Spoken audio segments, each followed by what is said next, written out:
الرجيم بسم الله الرحمن الرحيم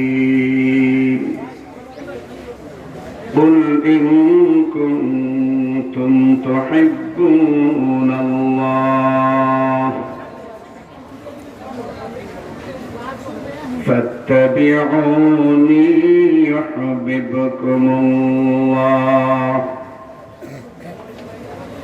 ويغفر لكم ذنوبكم والله غفور رحيم وقال النبي صلى الله عليه وسلم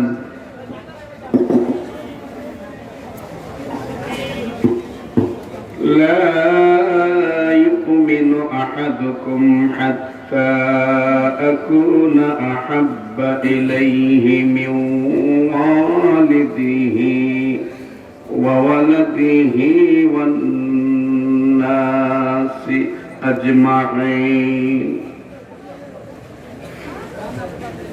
وقال رسول الله صلى الله عليه وسلم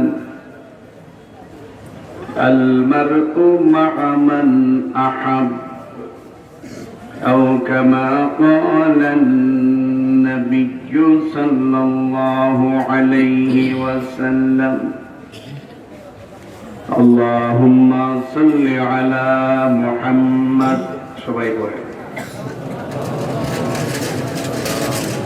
كما صليت على إبراهيم وعلى آل إبراهيم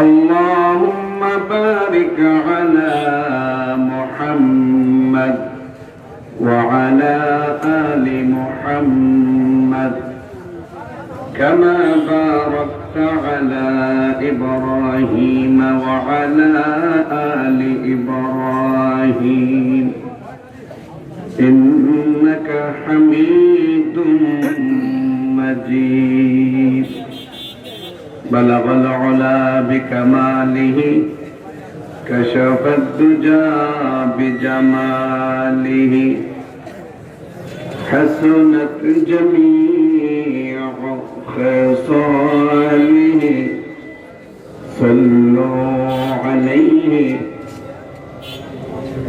একটু মহব্বতের সাথে বুলন্দ আওয়াজে নাত রাসূল তেলাওয়াত করেন বালাগাল উলা বিকামালিহি كشف الدجى بجماله حسنت جميع خصاله صلوا عليه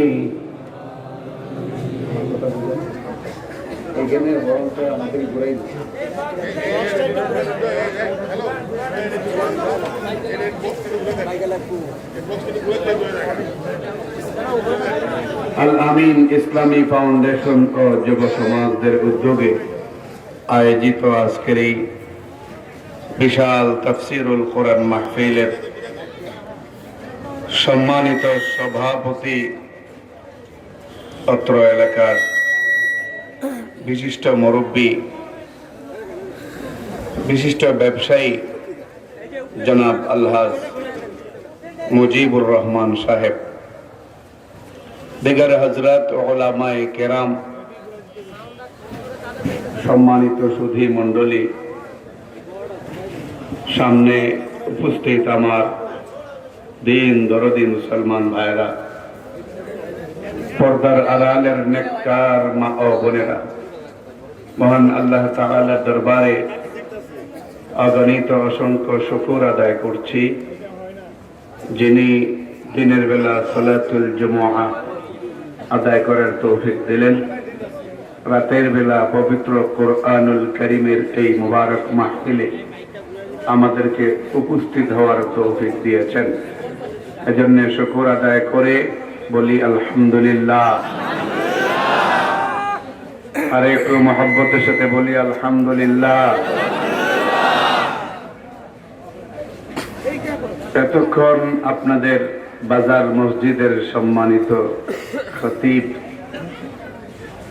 হযরত মাওলানা মুফতি জিয়াউল হক সাহেব গুরুত্বপূর্ণ বয়ান রাখলেন। বাদ মাগরিব হযরত মাওলানা মাজহারুল ইসলাম রাশেদি দামাত বারকাতুহুম বয়ান করেছেন। আমার পরে প্রখ্যাত মুফাসসিরে কোরআন, দেশের প্রথম সারির মুফাসসিরদের অন্যতম বিশিষ্ট শায়ের, যিনি ফার্সি কবিতা খুব সুন্দর করে বলেন, হযরতুল আল্লাম মাওলানা ফরিদ উদ্দিন আল মুবারক দামাত বারকাতুহুম বয়ান করবে। হুজুর আসার আগ পর্যন্ত কিছুটা সময় আপনাদের সামনে পবিত্র কোরআন ও হাদিস থেকে কিছু মূল্যবান আলোচনা পেশ করার দায়িত্ব আমাকে দেওয়া হয়েছে। অবস্থার পরিপ্রেক্ষিতে আমি আপনাদের খেদমতে পবিত্র কোরআনুল কারীমের সূরা আলে ইমরান থেকে 31 নম্বর আয়াতটি তিলাওয়াত করেছি। রাসূল করিম সাল্লাল্লাহু আলাইহি ওয়াসাল্লামের অগণিত অসংখ্য মুবারক হাদিস থেকে মূল্যবান দুটি হাদিসও আপনাদের খেদমতে পেশ করেছি। বর্তমান প্রেক্ষাপটে আমার আপনার নবী কলিজার টুকরা নয়নের মণি মুহাম্মাদুর রাসূলুল্লাহ সাল্লাল্লাহু আলাইহি ওয়াসাল্লামের নবুয়ত ও রিসালাত নিয়ে কাদিয়ানীরা মাঠে নেমেছে। কাদিয়ানীরা সারা দুনিয়ার সমস্ত মুফতিয়ানে কেরাম, সারা দুনিয়ার লক্ষ লক্ষ মসজিদের সমস্ত আইম্মায়ে মাসাজিদ, সমস্ত ইমামগণ, মক্কা মদিনার ইমামগণ সহ গোটা দুনিয়ার সমস্ত উলামায়ে কেরাম একমত, কাদিয়ানীরা কাফের। এইভাবে আওয়াজটা অন্তত কেরানীগঞ্জের মুসলমানের মুখ থেকে আশা করি না, কারণ কেরানীগঞ্জের মুসলমান বারবার ইমানি পরীক্ষায় নাম্বার 1 পেয়ে পাশ করে। এজন্য উচ্চ আওয়াজে বলেন কাদিয়ানীরা কাফের, কথা ঠিক কিনা? যারা কাদিয়ানীদেরকে কাফের মনে করবে না তারাও কাফের, যারা কাদিয়ানীদের দালালি করবে তারাও কাফের, যারা কাদিয়ানীদের প্রতি সহানুভূতি প্রদর্শন করবে তারাও কাফের। এহেন পরিস্থিতিতে নবী প্রেমের আলোচনাটা খুব জরুরি, কারণ আমাদের অন্তরে নবী প্রেমের পরিমাণ যত বেশি হবে, কাদিয়ানী বিরোধী আন্দোলনের বেগ তত বেশি হবে। এই জন্যে মহান আল্লাহ তাআলা নবী প্রেমের যে উজ্জ্বল দৃষ্টান্ত রেখেছেন কোরআনে আয়াত দিয়ে, আমি সেই আয়াতটাই তিলাওয়াত করেছি। এই আয়াতে আল্লাহ পাক রব্বুল আলামিন বলেন, কুল ইন কুনতুম তুহিব্বুনাল্লাহ। এই এলাকায় মাহফিল দিবা বাইসরা হয়, আমাদের মিজাজ বুঝে, আওয়াজ বুঝে। قل إن كنتم تحبون الله فاتبعوني يحببكم الله ويغفر لكم ذنوبكم والله غفور رحيم।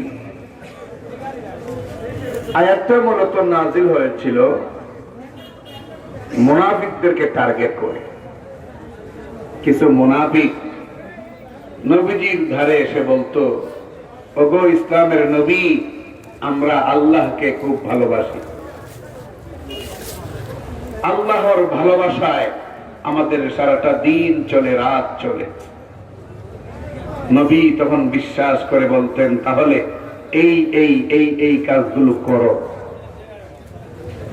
তখন তারা এই কাজগুলো করত না। মুখে দাবি করত আল্লাহকে ভালোবাসে, কিন্তু কাজে কর্মে রসুলের আদেশ মানত না।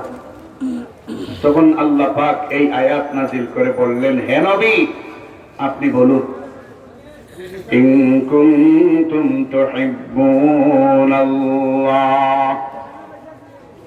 যদি তোমরা আল্লাহকে ভালোবাসো, ফাত্তাবিউনি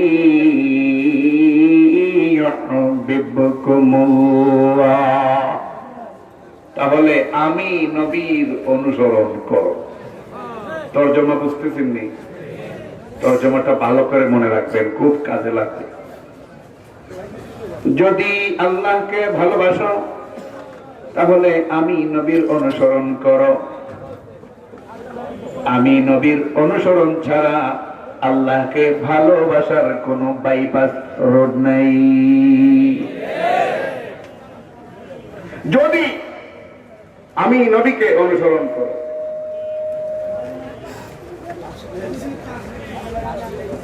বয়ানের আগে ছাড়া কিছু হবে না বলছি, বয়ানের পরে হ্যাঁ সবাই বলে দিচ্ছেন, ফাত্তাবিউনি ইউহিব্বুকুমুল্লাহ, যদি আমি নবীকে ভালোবাসো, তাহলে ইউহিব্বুকুমুল্লাহ, আল্লাহ নিজে তোমাদেরকে ভালোবাসবেন। সুবহানাল্লাহ বলবেন না? শুধু তাই নয়, وَيَغْفِرْ لَكُمْ ذُنُوبَكُمْ وَاللَّهُ غَفُورٌ رَحِيمٌ। তাহলে যদি নবীর অনুসরণ করো, আল্লাহ তো ভালোবাসবেন, বাসবেনই, পাশাপাশি তোমাদের সমস্ত গুনাহ আল্লাহ মাফ করে দেবেন। মঞ্চের পিছনে নিয়ন্ত্রণ করেন, যদি মাহফিলি করেন, এগুলো সব চিন্তা ভাবনা করে কাজ করতে হয়। মঞ্চের পিছনে কোনো আওয়াজ যেন না হয়, তাহলে কোরআনের মাহফিলের সাথে নিজের অনিচ্ছায় বেয়াদবি হয়ে যাবে। মুহতারাম হাজরিন, এই আয়াতে আমরা কি পাইলাম? আল্লাহ বললেন, আল্লাহকে যদি ভালোবাসতেই হয়, রসুলের অনুসরণ ছাড়া, রসুলের আদর্শ গ্রহণ করা ছাড়া আল্লাহকে পাওয়ার কোন সুযোগ। এই কথায় আল্লাহর সাথে আপনারা একমত? তাহলে আল্লাহ ভালোবাসবেন। আল্লাহ পাক রব্বুল আলামিন জীবনের সমস্ত গুনাহ তিনি ক্ষমা করে দেবেন, মাফ করে দেবেন। শর্ত হইল রসুলের ইতাআত। কার ইতাআত? আওয়াজ করে বলেন, কার ইতাআত? না আমি লুকমান সাদির ইতাআত, না কোন বড় আলেমের ইতাআত। কার ইতাআত? রসুলের ইতাআত। যে হাদিস দুইটা তিলাওয়াত করেছি, এর তরজমা আগে শুনেন, তারপরে ব্যাখ্যা। নবীজি বলেন, লা ইউমিনু আহাদুকুম হাত্তা আকুনা আহাব্বা ইলাইহি মিন ওয়ালিদিহি ওয়া ওয়ালাদিহি ওয়ান নাসি আজমাঈন। নিজের ছেলে, নিজের মেয়ে, নিজের বউ, এমনকি গোটা দুনিয়ার তামাম মাখলুকাত, সমস্ত মানুষের চাইতে নবীজি বলেন, আমি রাসূলুল্লাহর মহব্বত যদি তোমার অন্তরে বেশি না হয়, নবীজি বলেন, নবুয়তের কণ্ঠে ঘোষণা করলাম, তুমি মুমিন নও। তুমি মুমিন। আরেকটা হাদিস তেলাওয়াত করেছি, তরজমাটা শুনেন। قال النبي صلى الله عليه وسلم المرء مع من أحب। যে যাকে ভালোবাসে তার সঙ্গে তার হাসরের ময়দানে উপস্থিতি হবে। যে যাকে ভালোবাসে, মহব্বত করে, তার সঙ্গে হাসর হবে, নসর হবে, তার সঙ্গে কবরের জীবন কাটবে। যদি আবার কেউ নাস্তিককে ভালোবাসে, মুরতাদকে ভালোবাসে, কাদিয়ানীকে ভালোবাসে, হাসরের মাঠে তার সাথেই উঠতে হবে, কোনো পথ খোলা থাকবে না। মুহতারাম হাজির, এইবার আল্লাহ যে বললেন, নবী যে বললেন হাদিসে যে তোমার স্ত্রী, তোমার মা, তোমার বাবা, তোমার মেয়ে, তোমার ছেলে, এমনকি গোটা দুনিয়ার সমস্ত মানুষের চাইতে আমার ভালোবাসা, আমার মহব্বত তোমার ভিতরে যদি বেশি হয়, তাহলে তুমি মুমিন।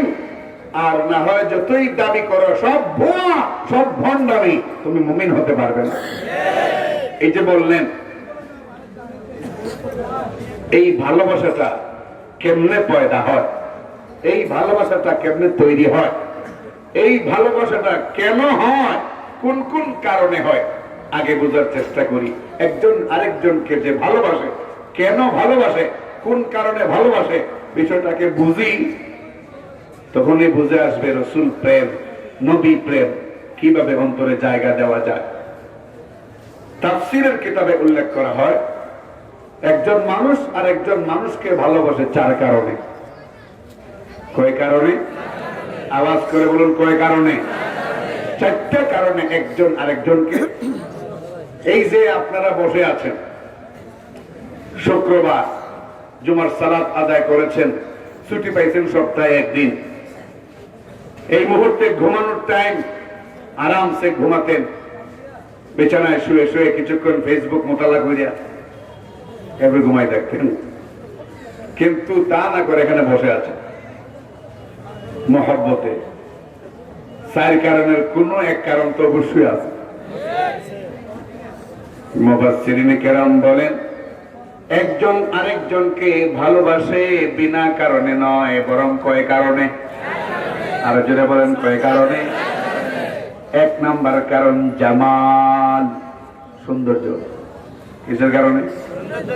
এটা যে আমার মধ্যে নাই, এটা 100%। আমি কালো মানুষ না।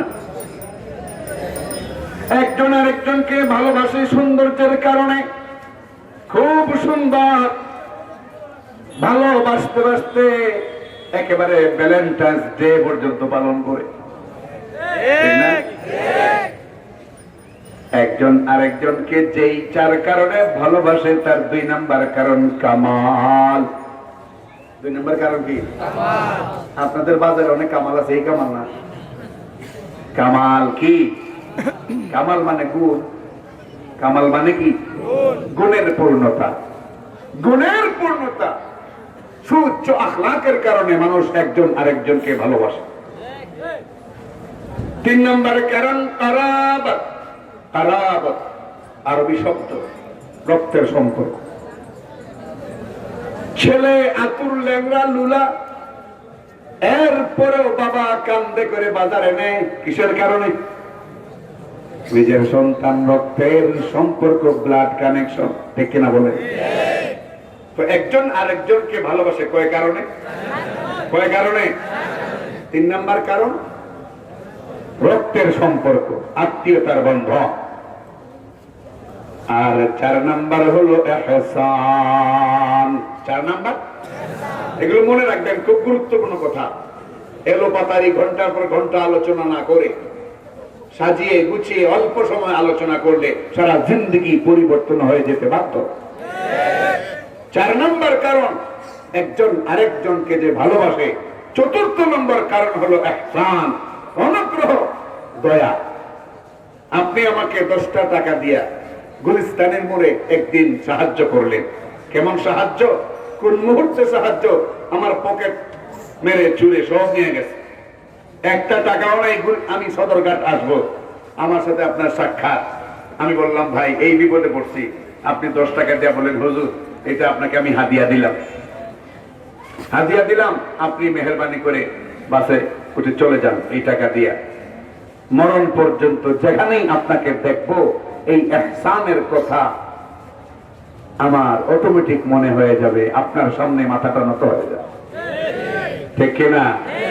এজন্য প্রবাদে বলা হয়, আল ইনসান আব্দুল ইহসান, মানুষ অনুগ্রহের দাস, মানুষ অনুগ্রহের দাস। আল্লাহর এক নাম ইহসান, সুবহানাল্লাহ। আল্লাহর এক নাম কি? কারণ তিনি অনুগ্রহ করেন, অনুগ্রহ, ঠিক না? এই চার কারণে একজন আরেকজনকে ভালোবাসে। এবার দেখেন এই চারও কারণ আমার নবীর মধ্যে, আপনার আমার নবীর মধ্যে ছিল কি ছিল না, একটু গবেষণা করেন। আলোচনা বুঝতেছেন? আওয়াজ যাচ্ছে? মুহতারাম হাজিরিন, এক নাম্বার গুণ সৌন্দর্য। নবীর চাইতে সুন্দর মানুষ দুনিয়াতে নেই। আওয়াজ আসতে দিলে কিন্তু কষ্ট পাবো, জোরে বলেন ঠিক কিনা? আপনার আমার নবীর চাইতে ভালো এত সুন্দর মানুষ আর দুনিয়াতে নেই। এত সুন্দর মানুষ দুনিয়াতে নেই। কতটা সুন্দর হলে পরিস্থিতি এমন হতে পারে, এক সপ্তাহ ব্যাপী 8-10 জন সাহাবী না হওয়া এই অবস্থায় রাসূলের দরবারে আসার সাথে সাথে এরা হাসে, এরা খুশি। নবীজি বললেন, শুনেছি সপ্তাহ 10 দিন যাবত তোমাদের ঘরে, তোমাদের পেটে কোনো খাবার নেই, তাহলে এখন এত খুশি কেন? ঘটনা কি? এক বাক্যে সবাই বলল, ইয়া রাসূলুল্লাহ, আপনার মুবারক চেহারা দেখার সাথে সাথে আমাদের দীর্ঘ সময় এই অভুক্ত মনের কথা, আমরা যে ক্ষুধার্ত ছিলাম, পিপাসার্ত ছিলাম, সব ভুলে গেছি।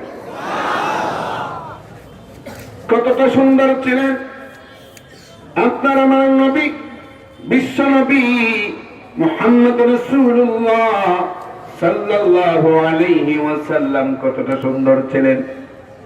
নবীজির সাহাবী হযরত জাবের রাদিয়াল্লাহু আনহু বলেন, পূর্ণিমার রাতে একদিন গেলাম নবীর দরবারে, গিয়া একবার তাকাই আকাশে চাঁদের দিকে, আর একবার তাকাই নবীর চেহারার দিকে। ও কালীগঞ্জের মুসলমান, ঠিক ঠিক মতো আওয়াজ দিবেন, নবী প্রেম প্রকাশ করে দিয়া কাদিয়ানীদেরকে জানাই দিবেন, খবরদার খবরদার, আমার নবীর নবুয়তের রাসালত লইয়া যদি তোদেরকে রাজপথে পাই, একটাকেও আমরা আস্থা রাখবো না বাংলাদেশে। মুহতারাম হাজিরিন, হযরত জাবের রাদিয়াল্লাহু আনহু বলেন, একবার আকাশের পূর্ণিমার চাঁদের দিকে তাকাই, আর একবার তাকাই আমার নবীর চেহারার দিকে। কয়েকবার তাকাইলাম পাল্টা পাল্টি, একবার নবীর চেহারার দিকে আর একবার চাঁদের দিকে। অবশেষে আমি এই সিদ্ধান্তে পৌঁছলাম, ওই পূর্ণিমার চাঁদের চাইতে আমার নবীর চেহারা 100 গুণ নয়, লক্ষ গুণ নয়, কোটি কোটি গুণ বেশি সুন্দর। কতটা সুন্দর ছিলেন রাসূল সাল্লাল্লাহু আলাইহি ওয়াসাল্লাম। নবীজি বলেন, আমি লাবণ্যময় সুন্দর, আমার ভাই ইউসুফ ছিল সাদা সুন্দর। আমার ভাই ইউসুফ মানে ইউসুফ পয়গম্বর আলাইহিস সালাম, তিনি ছিলেন সাদা সুন্দর, আমি ছিলাম লাবণ্য সুন্দর। সুবহানাল্লাহ। মুহতারাম হাজিরিন, কতটা সুন্দর হলে মনে হয় অন্ধকার গলি দিয়ে রাসূল কখনো হাঁটলে ওই গলিতে বাতির প্রয়োজন হতো না, যেন মনে হতো রাত 12টা বাজে, দিনের 12টা বাজে। রাতের 12টায়ও কোনো অন্ধকার গলিতে নবী ঢুকলে মনে হতো যেন এখন দুপুর 12টা।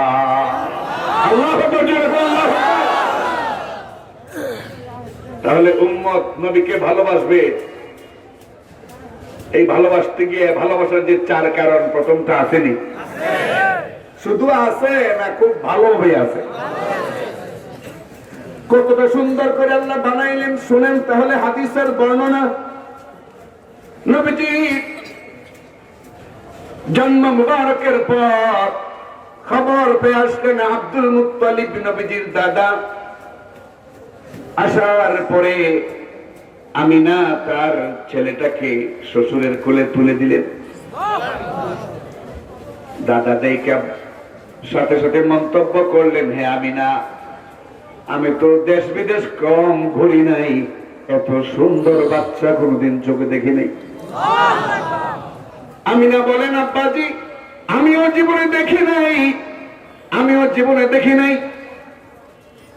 মুহতারাম হাজিরিন, আল্লাহ পাক রব্বুল আলামিন জিব্রাইলকে বলেন, ও জিব্রাইল, আমার নবীর মতো এত সুন্দর তুমি আর দেখছোনি। জিব্রাইল বলেন, ইয়া রাব্বাল আলামিন মুহাম্মদ সাল্লাল্লাহু আলাইহি ওয়াসাল্লাম, আপনার হাবিবের মতো এত সুন্দর মানুষ আমিও জীবনে দেখি নাই। আল্লাহ বললেন, শোনো, আমি না দেখে নাই, আব্দুল মুত্তালিব দেখে নাই, তুমি জিব্রাইলও দেখো নাই, আর আমার জবান থেকে শোনো, আমি আল্লাহ এত সুন্দর করে আমার নবীর মতো আমি আর কাউকে বানাই নাই। বালাগাল উলা বিকামালিহি কাশাফাত দুজা বিজামালিহি। এই শের পড়লে নাট পড়লে অনেকে ভদ্রতা প্রদর্শন করেন, মুখ নাড়াচাড়া করেন না, অথচ বলছে কি কবি শেখ সাদি কি বলছে, কাশাফাত দুজা বিজামালিহি, যার সৌন্দর্যের কারণে অন্ধকার দূরীভূত হয়ে যেত। মুহতারাম হাজিরিন, তাহলে প্রথম গুণ নবীর মধ্যে পাওয়া গেছে। এবার 2 নাম্বার গুণ কি বুঝলে গেলেন? এত মনোযোগ দিয়ে শুনতেছে। 2 নাম্বার গুণ কামাল। কামাল কি? ও ভাই, কামালরা যারা আছো বাজারে, তোমরাও একটু খুশি হও। কামাল 2 নাম্বার কারণ কামাল, গুণের পূর্ণতা। নবীজি ছিলেন এই দুনিয়ার সব ভালো গুণের সমষ্টি। আওয়াজ করে বলুন ঠিক কিনা? সমস্ত ভালো গুণের আকর, সমস্ত ভালো গুণের আধার, সমস্ত ভালো গুণের ফ্যাক্টরি, সমস্ত ভালো গুণের গঠন, সমস্ত ভালো গুণের সমাহার, সমস্ত ভালো গুণের জমায়েত ছিল আমার নবীর আখলাকে। মুহতারাম হাজিরিন, এই জন্যই তো নবীর গুণে মুগ্ধ হইয়া মানুষ যেমন দলে দলে ইসলাম গ্রহণ করেছে, বনের প্রাণীরা পর্যন্ত সাক্ষ্য দিয়েছে। রাগ করতেছেন আপনারা? আমার আজকে গলাটা অসুবিধা না, এটাই তো খোলাই তো ডেলি 3টা 4টা, সামরা তো রাবার না, এর মধ্যে মাইক একটু ব্যতিক্রম হইলে কথা বলার মোট পড়াই নষ্ট হয়ে যায়। মুহতারাম হাজিরিন, সব ভালো গুণের সমষ্টি ছিল আমার আপনার নবীর মধ্যে, ভালো গুণের সমষ্টি। এজন্য মানুষ তো দলে দলে ইসলাম গ্রহণ করেছে, বনের প্রাণীরা পর্যন্ত তিনি যে পয়গম্বর তার সাক্ষী দিয়েছে, সাক্ষী দিয়েছে। মক্কায় এক রাখাল শত শত বকরি ছাগল নিয়ে রাখালি করছে, এমন সময় একটা বাঘ আইসা একটা ছাগল নিয়ে গেল ছিনাইয়া। রাখালটাও ছিল খুব ডেঞ্জারাস, বাঘের মুখ থেকে বকরিটাকে ছাড়াইয়া নিয়ে আইছে। সাধারণ রাখাল, কঠিন। এইবার বাঘ একটু দূরে গিয়ে বলতেছে, রে আল্লাহর বান্দা, আল্লাহ আমাকে রিজিক দিয়েছিলেন, রিজিক তুমি আমার মুখ থেকে কেড়ে নিলা, কামটা বেশি ভালো করলা না। বাঘের মুখে মানুষের মতো কথা শুনে রাখাল বলতেছে, আজীব আজীব আজীব, আশ্চর্য। বাঘ তো দেখা যায় মানুষের মতো কথা বলে, আশ্চর্য। তখন পাল্টা বাঘে জবাব দেয়, শোনো, আমি বাঘ হইয়া মানুষের মতো কথা বলছি, এই বিষয়টা তোমার কাছে যতটা আশ্চর্য মনে হয় তার চাইতো বেশি আশ্চর্য। পয়গম্বর আসলেন আল্লাহর পক্ষ থেকে, দ্বীনের দাওয়াত দিচ্ছেন, কালিমার দাওয়াত দিচ্ছেন, আর তোমরা মানছো না, এই কথাটা আরো আশ্চর্য। সুবহানাল্লাহ, সুবহানাল্লাহ। সাথে সাথে রাখাল কালেমা পড়ে মুসলমান হয়ে গেছে। 2 নাম্বার গুণ কামাল। 2 নাম্বার গুণ কি? কামাল। একজন আরেকজনকে ভালোবাসে কয় কারণে? আরো জোরে বলেন। প্রথম সৌন্দর্যের কারণে। লাইলি আর মজনুর ঘটনা জানেন না? হ্যাঁ, আল্লাহ দেওয়ালের প্রত্যেকটা দেওয়ালে, দোকানের শাটারে, মহল্লার প্রত্যেকটা ঘরের দেওয়ালে চুমু দেয় মজনু, চুমু দেয়, চুমু দেয় মজনু, শুধু চুমু দেয়। মানুষ বলে, হ্যাঁ পাগল, এখানে চুমু দাও কেন? আর শুধু মুখে কয় লাইলা লাইলা। আমরু আলা দিয়ারি দিয়ারি লাইলা ওয়া উকাব্বিলু যাল জিদারা ওয়া যাল জিদারা। খালি কই লাইলা লাইলা, মানুষকে পাগল। লাইলা তো লাইলা নির্দিষ্ট ঘরে, তাহলে দেওয়ালে দেওয়ালে চুমু খাচ্ছ কেন? মজনু বলে, আরে আমার লাইলা নির্দিষ্ট ঘরে ঠিক আছে, কিন্তু আমার লাইলা যখন ঘর থেকে বের হয় তখন এই দেওয়াল ঘেরা রাস্তা দিয়ে হাঁটে, প্রত্যেকটা দেওয়ালের ইটে ইটে রাস্তার প্রত্যেকটা কোনায় কোনায় আমার লাইলার স্মৃতি আমি দেখতে পাই। এটা হলো প্রেম। কি করে?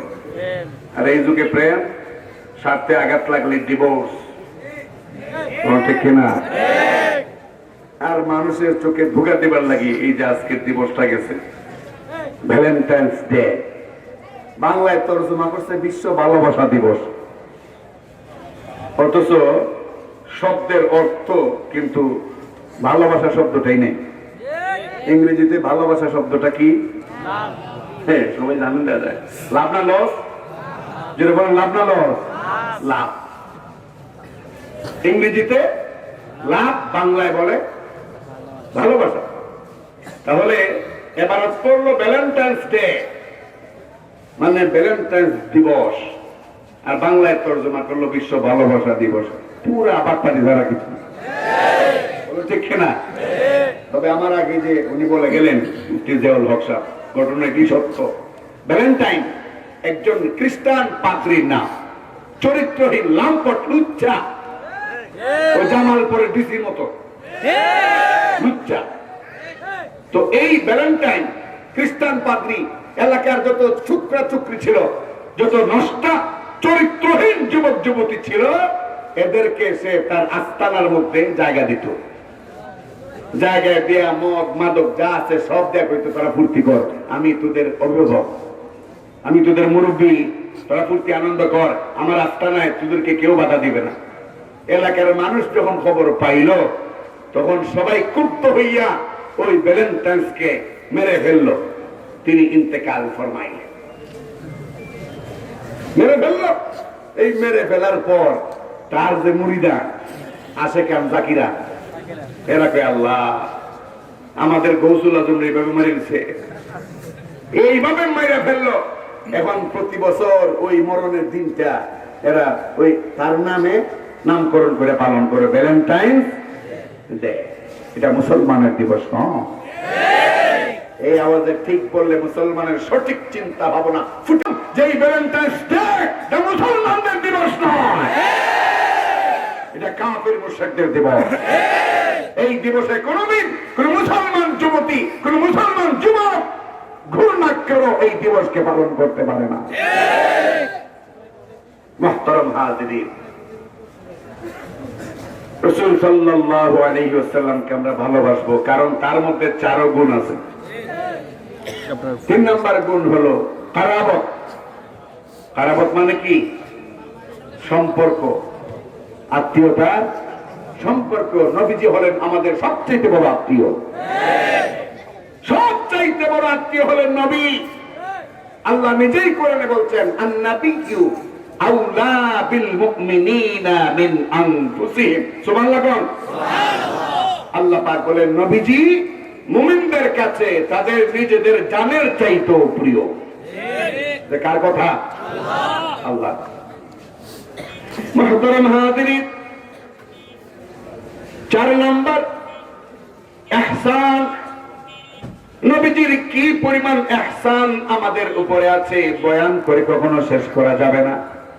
সবচাইতে বড় ইহসান হলো যদি নবী আগমন না করতেন, কালেমার দাওয়াত নিয়ে না আসতেন, আমরা সবাই জাহান্নামী হয়ে যেতাম, সবাই জাহান্নামী হয়ে যেতাম, আমাদের জান্নাত বলতে কিছুই থাকতো না।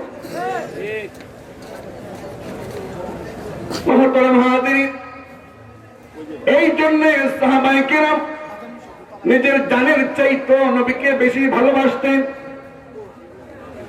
আল্লাহু আকবার, আল্লাহু আকবার।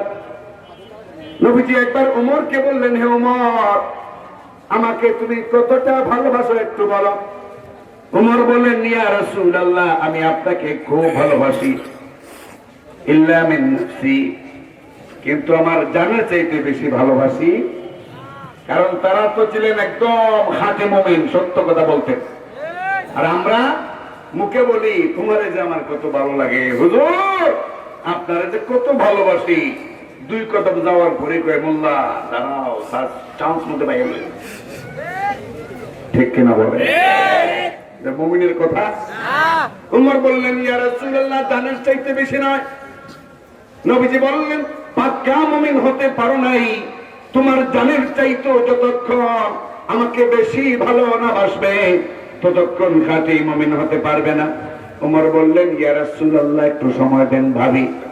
কিছুক্ষণ পরে উমর বললেন ইয়া রাসূলুল্লাহ, এইবার হয়েছে, এইবার নিজের সাথে নিজে বোঝাপড়া করেছি, আমার জানের চাইতো আমি আপনাকে বেশি ভালোবাসি। নবীজি তখন বললেন উমর, এবার হয়েছে, এইবার তুমি পাক্কা মুমিন হয়েছো। সুবহানাল্লাহ। সাহাবায়ে কেরাম কেমন ভালোবাসতেন নবীকে। এই যুগেও মুসলমানদের মুখে নবীর ভালোবাসার স্লোগান শোনা যায়, কিন্তু নবীর নবুয়ত আর রিসালাত নিয়ে যখন কাদিয়ানীরা একের পর এক ষড়যন্ত্র করছে, তখন নবীর বহু উম্মত দাবিদার ঘরে বৈশা থাকে, একটা কথাও কাদিয়ানীদের বিরুদ্ধে বলে না। বরং মসজিদের ইমাম সাহেব খতিব জুমার বয়ানে কাদিয়ানীর প্রসঙ্গে কিছু বললে পরবর্তীতে কায়দা করে কৌশল করে কয় হুজুর অমুক কাফের তমুক কাফের বলে কি লাভ, আমরা নিজেরা আমল করি, আখলাক ঠিক রাখি, আমরা জান্নাতের চিন্তা করি, আর এক বেটারে কাফের কইয়া কি লাভ। নাউজুবিল্লাহ কোন নাউজুবিল্লাহ বলে নাউজুবিল্লাহ।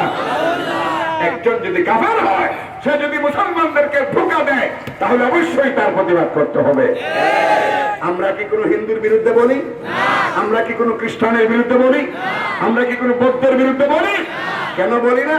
ওরা আলাদা ধর্ম নিয়ে আছে, তারা বলে যে আমরা হিন্দু ধর্ম, আমরা বৌদ্ধ ধর্ম, আমরা খ্রিস্টান ধর্ম। গণতান্ত্রিক দেশ বাংলাদেশে প্রত্যেকটা ধর্মের লোক স্বাধীনভাবে তার সেই ধর্মকর্ম পালন করার এখতিয়ার আছে। রাষ্ট্রের সংবিধান তাকে পূর্ণ স্বাধীনতা দিয়েছে, এখানে বাধা দেওয়া টোটালি এটা হবে বেআইনি এবং দেশদ্রোহিতার শামিল। এজন্য আমরা উলামায়ে কেরাম বা আপনারা যারা উলামায়ে কেরামকে ভালোবাসেন, কোনদিন আমরা কোন হিন্দুর বিরুদ্ধে, কোন হিন্দুর মন্দিরে, কোন বৌদ্ধের পেগোডায় আক্রমণ করি না। এটা আমাদের রাসূলের আদর্শ নয়। কিন্তু তোরা দাবি করবে মুসলমান, মসজিদ নাম দিয়া আমাদের মসজিদের মতো করে মসজিদ বানাইবি, আর দাবি করবে মুসলমান, আর ওই দিকে আপনার আমার নবী বিশ্ব নবী মুহাম্মদ সাল্লাল্লাহু আলাইহি ওয়াসাল্লামকে আখেরি জামানার পয়গম্বর মানবে না। এইরকম ধোঁকাবাজি বাংলার মুসলমানেরা কখনো বরদাস্ত করতে পারে না। মুহতারাম হাজিরিন, সাহাবায়ে কেরাম জান দিয়ে রাসূলকে ভালোবাসতেন। যুবক সাহাবী মুসলমান হইলেন মাত্র 17 দিন। কয়দিন? এই 17 দিনে আল্লাহ নবীর দৃষ্টি আকর্ষণ করতে তিনি সক্ষম হয়েছেন। সুবহানাল্লাহ। 17 দিন পরেই আল্লাহর কি মানসা, তিনি সাকাতুল মাউত। নবীজির কাছে খবর যাওয়ার পর নবীজি মদিনা থেকে প্রায় 3 কিলোমিটার, মদিনা থেকে 3 কিলোমিটার মসজিদে কুবার দিকে ওই যুবক সাহাবীর বাড়ি। খবর পাইয়া আল্লাহ নবী ওই যুবককে দেখতে গেলেন, গিয়া দেখেন তার শেষ সময় চলছে, কথাবার্তা বলতে পারে না। মুহতারাম হাজিরিন, এই অবস্থায় আল্লাহ নবী কিছুক্ষণ তার শিয়রের পাশে বসলেন। যখন চলে আসবেন আত্মীয় স্বজনকে বললেন, আমার এই সাহাবী যদি ইন্তেকাল করে, অবস্থা বেশি ভালো না হয় তো টিকবে না, যখন ইন্তেকাল করবে আমাকে অবশ্যই খবর দিবে, আমি নিজ হাতে তার লাশটা ধৌত করব, নিজ হাতে কাফনের কাপড় পরাইব, নিজের জানাজার ইমামতি করে নিজের হাতে কবরে রাখবো। চিন্তা করছেন এমন ভাগ্য কয়জনের হয়? নবী যদি ইমামতি করেন কোন লাশের, কোন মুমিনের, ওই মুমিন কি আর কখনো জাহান্নামে যাওয়ার কোন আশঙ্কা? এই কথা বললেন, নবীজি চলে আসলেন। কিছুক্ষণ পরেই তার হুঁশ ফিরে আসলো। হুঁশ ফিরে আসার পর ওই সাহাবীর আত্মীয় স্বজন বললেন, খুশনসিব, তোমার সৌভাগ্য, রাহমাতুল্লিল আলামিন নবী আজকে আমাদের বাড়িতে এসেছিলেন তোমাকে দেখবার জন্য। নবীজি তোমাকে দেখে গেলেন, যাওয়ার সময় বলে গেলেন, যদি তুমি মারা যাও তাহলে নবীকে খবর যেন দেই, নিজ হাতে তোমার লাশ ধুইবেন, নিজ হাতে কাফনের কাপড় পরাইবেন, নিজ হাতে তিনি কবরে রাখবেন জানাজার ইমামতের মাধ্যমে। তোমার বড় খুশনসিব, তোমার বড় খুশনসিব। আমরা তো কইতাম মাশাআল্লাহ, আলহামদুলিল্লাহ, খুশিতে বাক হয়ে যেতাম, ঠিক না? কিন্তু সাহাবায়ে কেরামের অন্তরে নবীর প্রেম ছিল পুরোটাই খাঁটি, ঠিক কিনা বলেন? এই জন্য যুবক সাহাবী এই কথায় খুশি না হইয়া আত্মীয় স্বজনকে বললেন, হে আমার আত্মীয় স্বজন, হে আমার ভাইয়েরা, হে আমার বাবা, হে আমার পরিবার পরিজন, শোনো, যদি দিনের বেলা আমার মরণ হয়, 10টা 11টায় যদি মরণ হয়, তাহলে রসুলের নির্দেশ মান্য কইরো, রসুলকে খবর দিও, খবর দিয়া নিয়ে আইসো। কিন্তু যদি রাতের অন্ধকারে আমার মৃত্যু হয়, যদি রাতের অন্ধকারে আমার মরণ হয়, তাহলে আল্লাহর ওয়াস্তে তোমরা নবীকে খবর দিও না, তোমরা নিজেরা অল্প মানুষ দিয়া জানাজা দিয়া দাফন করে দিও। আত্মীয় স্বজন অবাক, বলো কি তুমি নবীজি তোমার লাশ দৌত করবেন, নিজ হাতে কাফন পরাইবেন, নিজে নবীজি জানাজার ইমামতি করে তোমাকে নিজ হাতে কবরে রাখবেন, বাধা দিচ্ছ কেন? ওই যুবক সাহাবী যিনি ইসলাম গ্রহণ করেছেন মাত্র কয়দিন আগে, 17 দিন আগে, ওই সাহাবী বললেন, ও আমার আত্মীয় স্বজন, মদিনা থেকে আমাদের বাড়ি পর্যন্ত পুরা এলাকাটা ইহুদিদের দখলে। কাদের দখলে? আর ইহুদিরা চায় যে কোনো চান্সে আমার নবীকে বিদায় করে দিতে। অতএব রাতের অন্ধকারে নবী যদি আমার জানাজা পড়াইবার জন্য আসেন, আমাদের বাড়িতে আসেন, আর নবীর গায়ে মেরে ফেলা তো দূরের কথা, নবীর গায়ে যদি একটা পাথর মারে, তাহলে আমার এই জীবন, আমার এই মরণ, আমার এই দাফন আমার কাছে কোনো মূল্য রাখে না। কেমন প্রেম, কেমন প্রেম! আর এই যুগের ভণ্ড নবী প্রেমিক দাবিদার যেগুলি, এগুলি তো এই রবিউল আউয়াল আসলে শুধু জিলাপি নিয়েই ব্যস্ত। জিলাপি পাইলে উস থাকে না, এই বড় বড় পেসের জিলাপি পাইলে মোটা মোটা ফতোয়া দেয়। আর যখন ঠিক কিনা মোটা মোটা ফতোয়া দেয়, ওরা যখন জনগণকে ডাকে তখন জনগণ উপস্থিত হয় খুব নগণ্য 14.5 আলি। কত হালি? 14.5 আলি, তাও অনেক বেশি।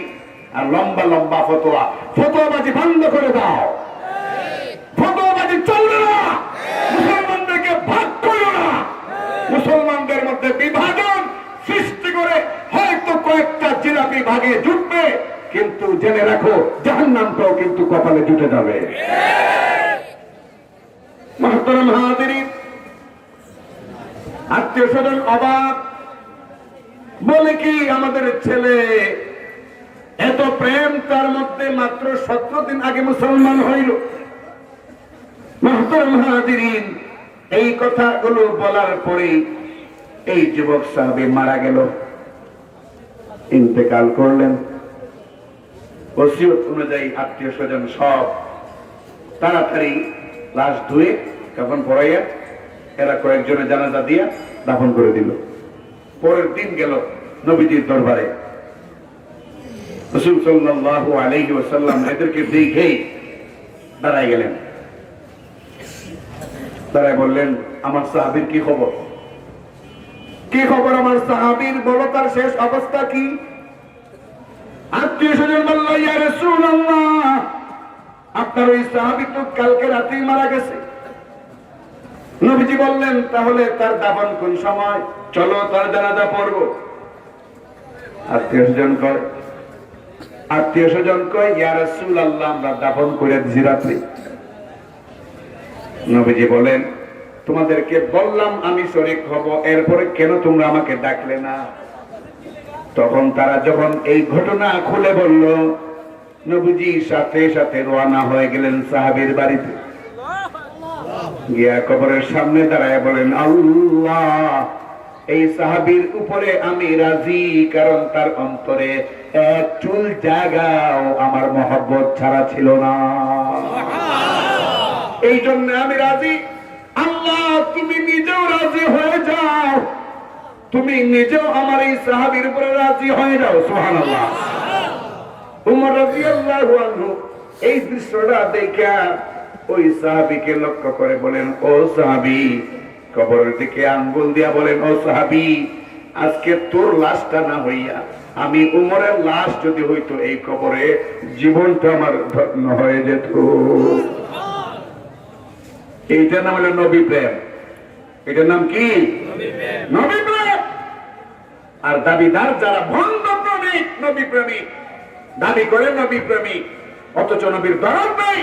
নাস্তিক মুরতাদরা যখন কটূক্তি করে, উলামায়ে কেরাম যখন মিছিল নিয়ে বের হয়, উলামায়ে কেরাম যখন আন্দোলন করে নবী দুশমনদের বিরুদ্ধে, তখন ওই তথাকথিত দাবিদাররা এসি পরিবেষ্টিত রুমে বৈশা মোবাইলে খবর নেয়, কি রে মোল্লাদের কি হালত, আওয়াজ করে বলো ঠিক কিনা বলো। নবীর শাফাত কপালে নসিব হবে না। মুহতারাম হাজিরিন, সাহাবায়ে কেরাম কি পরিমাণ মহব্বত আর ভালোবাসা ছিল নবীর মহব্বত তাদের অন্তরে। হযরত আবু বকর সিদ্দিক রাদিয়াল্লাহু আনহু নাম শুনছেন নি? যার ব্যাপারে নবীজি বলেন, আমার আবু বকর এত সওয়াব ইনকাম করেছে, তুলনা দিয়া বুঝাইবার মতো আল্লাহর সৃষ্টি জগতে কিছু নাই। ওই আবু বকর হিজরতের রাতে নবীর সঙ্গী হয়ে গেলেন। গায়ে সূর পর্বতে যখন গেলেন, আবু বকর বললেন, ইয়া রাসূলুল্লাহ, ওই সাওর পর্বতে একটা গুহা আছে, মাঝে মধ্যে আমি এখানে আসি, এই গুহাটায় আমরা রাত্রি যাপন করি, থাকি, পরবর্তীতে এখান থেকে আমরা সাগর পার হয়ে মদিনা থেকে রওনা হব। নবীজি সায় দিলেন, গুহার পারে গেলেন। নবীজি আগে নিজেই ঢুকতে চাইলেন। আবু বকর বললেন, ইয়া রাসূলুল্লাহ, ইয়া রাসূলুল্লাহ, আপনি ঢুকবেন না আগে, এটা পাহাড়ি গুহা, যে কোনো ময়লা থাকতে পারে, সাপ বিচ্ছু থাকতে পারে, আগে আমি ঢুকি, এরপরে আপনি ঢুকবেন, আমি দেখি অবস্থাটা। নবী প্রেম তো এরই কর, ঠিক কিনা বলেন? ঢুকলেন হযরত আবু বকর, ময়লা অনেক পরিষ্কার করলেন। এরপরে হযরত আবু বকর সিদ্দিক রাদিয়াল্লাহু আনহুর গায়ে আমার এই রুমালটার চাইতে বড় একটা রুমাল ছিল, হাদিসের কিতাবে আছে, অনেক বড় একটা রুমাল পেছানো ছিল গলায়। এই রুমালটা দিয়া অনেকগুলো ছিদ্র ছিল, ছিদ্রগুলো তিনি বন্ধ করলেন, একটা ছিদ্র বাকি। এখন আর চাদর নাই, ওটার মধ্যে হাত পায়ের বৃদ্ধাঙ্গুলি দিয়া নবীজিকে বললেন, ইয়া রাসূলুল্লাহ, গুহা এখন আপনার আরামের জন্য পরিপূর্ণভাবে প্রস্তুত, আপনি আসতে পারেন। নবীজি ঢুকলেন, ঢুকার পরে বললেন, আবু বকর, তোমার চাদর কই? তুমি না গুহায় ঢুকবার সময় চাদর ছিল, চাদর কোথায়? আবু বকর সিদ্দিক রাদিয়াল্লাহু আনহু তখন পুরো ঘটনা খুলে বললেন। নবীজি বললেন, আবু বকর, এই হাঁটতে হাঁটতে পা ধরে গেছে, কোমরে ব্যথা, মনে যদি কিছু না করো, তোমার রানটা আমি বালিশ বানাইতে চাই। সুবহানাল্লাহ। আমার গলায় না একটু প্রবলেম, আপনাদেরও প্রবলেম, আপনারাও ডেইলি 2-3টা করে প্রোগ্রাম করেন, আওয়াজটা জোরে দেন না, সুবহানাল্লাহ জোরে করেন। আবু বকর, তোমার রানে আমার মাথাটা রাখে একটু ঘুমাইতে চাই, তোমার রান আমার বালিশ বানাইতে চাই। হযরত আবু বকর বললেন, ইয়া রাসূলুল্লাহ, শুধু আমার রান কেন, আল্লাহর নবী, আমার গোটা জিন্দেগিটা আপনার জন্য কুরবান করে দেওয়ার জন্য আমি আবু বকর দিন রাতে 24 ঘন্টার প্রতিটা সেকেন্ডে আমি প্রস্তুত থাকি। নবী সন্তুষ্ট, ঘুমায় গেলেন রানে মাথা দিয়া। আর আবু বকর ওই যে একটা ছিদ্র রুমাল আগেই শেষ, বন্ধ করতে পারেন নাই, পায়ের বৃত্তাঙ্গুলিতে চাপ দিয়ে রাখছেন। মূলত এই ছিদ্রের ভিতরে ছিল একটা সাপ, বিষাক্ত সাপ। সাপ যখন দেখে তার গেটের মধ্যে বাধা, বের হতে পারছে না, দিছে কামড়, দংশনে আবু বকরের গোটা শরীর নীল হয়ে গেছে।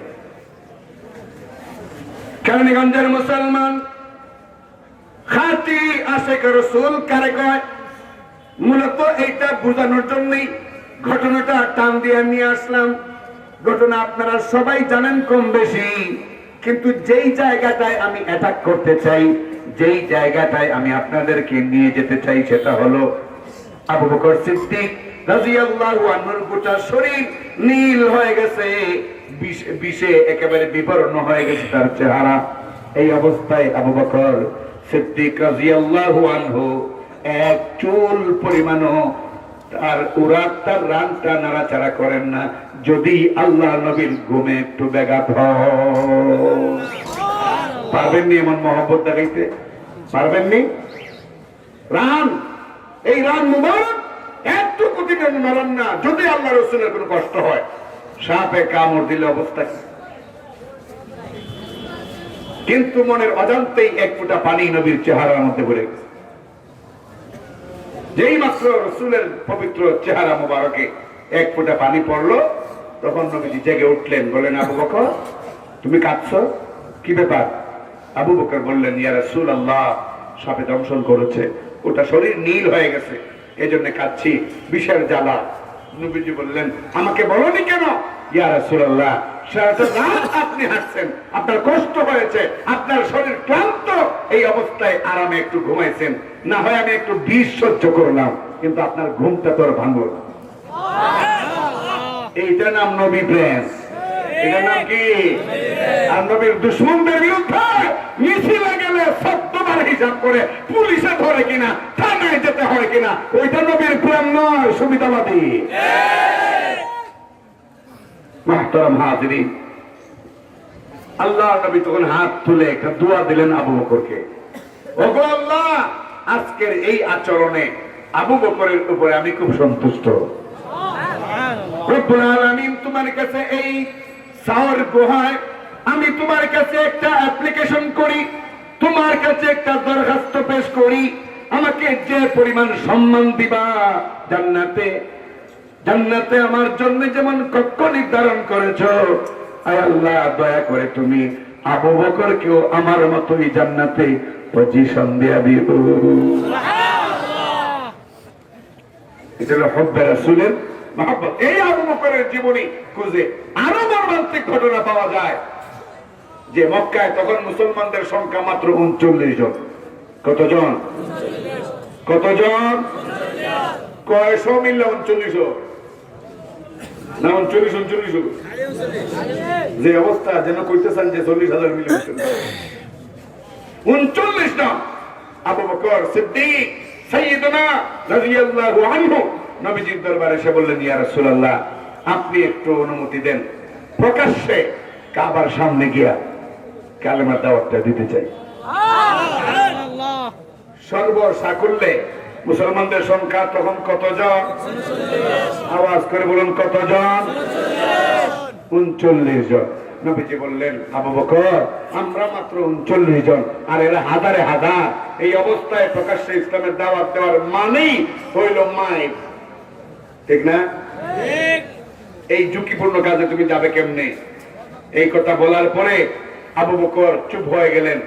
কিছুদিন পরে আবার আইলেন, ইয়া রাসূলুল্লাহ, এখন কিছু বাড়ছে, ২-৩ জন বাড়ছে, ৪১-৪২ জন হয়েছে। আল্লাহ নবী, আপনি একটু অনুমতি দেন, আমার দিলে আনচান করতেছে কাবার সামনে গিয়া কালেমাটা পড়তাম। নবীজি এক পর্যায়ে বলেন, যাও, প্রকাশ্যে ইসলামের দাওয়াত দাও, যাও, তোমার অনুমতি দিলাম। আবু বকর গিয়া কাবার প্রাঙ্গণে বললেন, ইয়া আইয়ুহান নাস, হে মানব মণ্ডলী, কুলু লা ইলাহা ইল্লাল্লাহু তুফলিহু, বলো তোমরা আল্লাহ ছাড়া কোনো মাবুদ নাই, তাহলে তোমাদের জীবন কামিয়াব ইহকালে এবং পরকালে। বলতে দেরি, বলতে মায়ের দেরি নেই। ইসলামের কথা বললে মায়ের আসবে, এটাই স্বাভাবিক। ওই মায়ের আশা সত্ত্বেও, জেল জুলুম সব আশা সত্ত্বেও একমাত্র তারাই টিকে থাকতে পারে যারা খাঁটি মুমিন। আওয়াজ করে বলো ঠিক কিনা? মুহতারাম হাজিরিন, মায়ের কারে কয়? আওয়াজ শুনে রাসূল ঘর থেকে বের হলেন, নবীজিকেও এরা ঘেরাও করে ফেললো, কিন্তু নবীজি চলে আসলেন, কোনো ক্ষতি তারা করতে পারলো না। আর আবু বকরকে এতটাই আক্রান্ত করে ফেললো, মারলো যে গোটা পিঠ থেকে রক্ত ঝরঝর করে পড়ছে, ঝরঝর করে রক্ত পড়ছে, চেহারা ফসকায় দিছে, কপাল ফাটায় দিছে, হাঁটু ফাটায় দিছে, এই পিঠে একাধিক আঘাত করেছে। হযরত আবু বকর মাইরের চুটে এক পর্যায়ে হুঁশ হারিয়ে গেছে। আল্লাহ! এমন অবস্থায় আবু বকরের মা ছেলেকে কষ্ট করে কওমের লোকদের সাহায্যে তিনি ছেলেকে বাড়িতে নিয়ে আসলেন। রাত যখন গভীর, এমন সময় হযরত আবু বকরের তখন হুঁশ ফিরে আসলো। হুঁশ ফিরে আসলো। এই শুনে মুহতারাম হাজিরিন, হযরতে আবু বকর সিদ্দিক গভীর রাতে হুঁশ ফিরে পেলেন। হুঁশ আসার পরে সর্বপ্রথম তার জবান দিয়া বের হলো, মা, আমার নবীর কি অবস্থা? আরেকটা আওয়াজ দিয়ে বলবেন না সুবহানাল্লাহ? আমার নবীর কি অবস্থা? দেখেছিলাম ওরা নবীকে ধাওয়া করেছে। মা তখনও মুসলমান হন নাই। বললেন, কপাল পুরো ছেলে, যেই লোকটার দল করার কারণে, যেই লোকটার মতবাদে বিশ্বাসী হওয়ার কারণে তোমার পুত্র এত মার দিল, বেহুশ হয়ে পড়ে রইলা কয়েক ঘন্টা, এখন হুশ ফিরা ওই লোকটার কথাই তুমি বলছো, তোমার লাজ লজ্জা বলতে কিছু নাই? আবু বকর বললেন, মা, হুশ ফিরে তো আমি আবার জীবন লাভ করেছি। এই আবু বকরের জীবনটা কোটিবারও যদি এমন আক্রান্ত হয়, আক্রমণের শিকার হয়, তবুও এই লোকটাকে কখনো অন্তর থেকে বের করতে পারবো না। মুহতারাম হাজিরিন, এইবার মা কিছু খেজুর আর কিছু হালুয়া আবু বকর সিদ্দিক রাদিয়াল্লাহু আনহুর সামনে এসে বললেন, ও বাবা, খাও, তুমি সারাদিন কিছু খাওয়া নাই, খাও। আবু বকর সাফ সাফ জানাই দিলেন, ও মা, যতক্ষণ পর্যন্ত নবীর চেহারা দেখবো না, যতক্ষণ পর্যন্ত নবীর সামনে যাব না, যতক্ষণ পর্যন্ত নবীর সঙ্গে দুইটি কথা বলবো না, ততক্ষণ পর্যন্ত আবু বকর মরে গেলেও মুখে কোনো খাবার তুলবে না। এইটার নাম নবী প্রেম। এটার নাম কি? নবী প্রেম। মুহতারাম হাজিরিন, মা পড়লেন বেকায়দায়, কি করবেন? শেষ পর্যন্ত মা কাঁধে করে হযরতে আবু বকর সিদ্দিক রাদিয়াল্লাহু আনহুকে ধরাধরি করে নবীজির কাছে নিয়ে গেলেন। নবীজি আবু বকরের এই অবস্থা দেখা জড়ায়া ধরে বললেন, আবু বকর, তোমার এই কষ্ট কোনোদিন বৃথা যাবে না রে আবু বকর।